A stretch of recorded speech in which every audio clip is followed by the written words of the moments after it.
Good morning, ladies and gentlemen, and thank you for joining us. Welcome to the Carbon Motors channel. Today, we're taking a look at this gorgeous Jaguar 420 from 1968.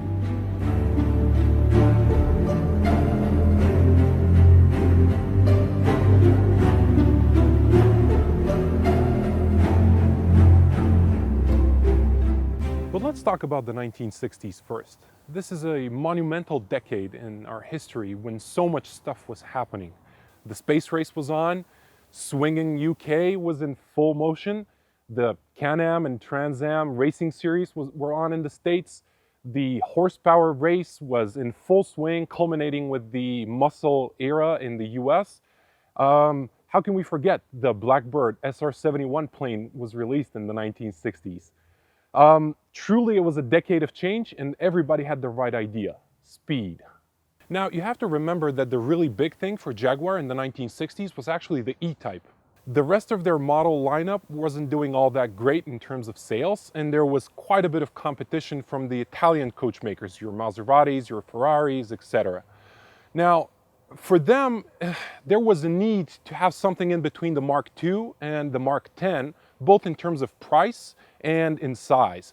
So it was a logical step to have a sort of 2+2 sports car. In the words of Jaguar, something that would invigorate Dad with another 7 years of youth. And lo and behold, we have the 420.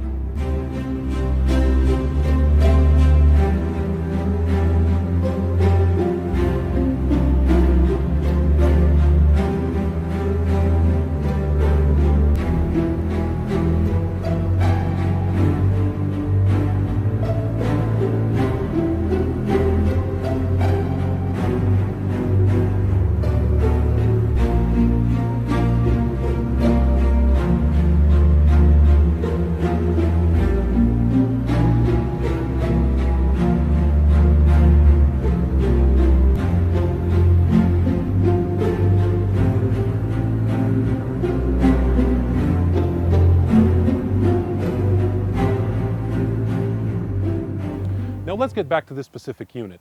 This Jaguar 420 underwent a complete restoration by Carbon Motors. Basically, all of the rust was removed, the seats were reupholstered, the wood trim was brought back to its original shine, and all of the panels inside the car were completely rebuilt. Now, back in 1968, Jaguar used wood putty to seal some of the cracks in the doors. And I can tell you right now, this car is sealed better than the heart of a red light district employee.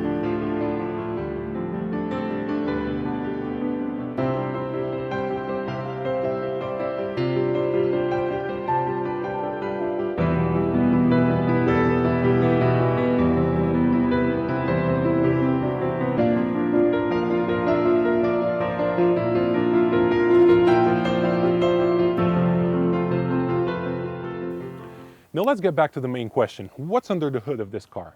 The 420 sports a 4.2 liter straight six unit, producing 245 horsepower and 283 foot-pounds of torque. The motor is coupled to a 3-speed automatic transmission, although Jaguar offered a 4-speed manual at the time. This combination is enough to propel the 1.7-ton car from 0 to 60 miles an hour in under 10 seconds. Now, let's see what this engine can produce in this car and how it combines with the comfort.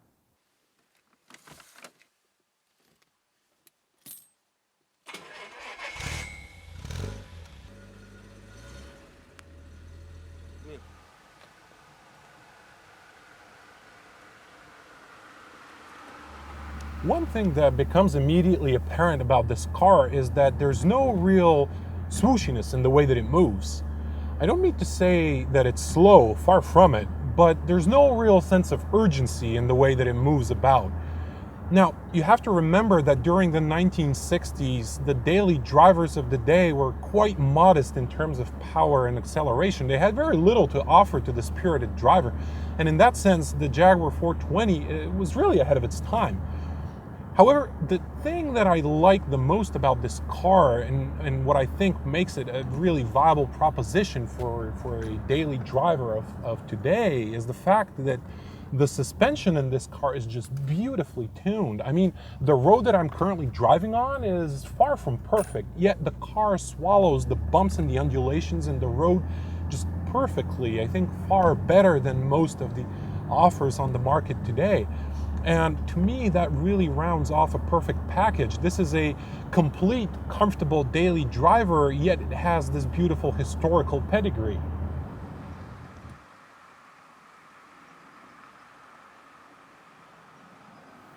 Now, there were exactly 10,236 units produced of the Jaguar 420 in the 1960s, which means this really isn't a rare collectible as some of your Aston Martins or Maseratis from the same era.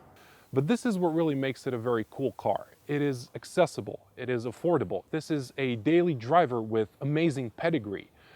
If you're looking for an extended E-Type with more space for your Chihuahua, then you needn't look any further. This is the classic car for you.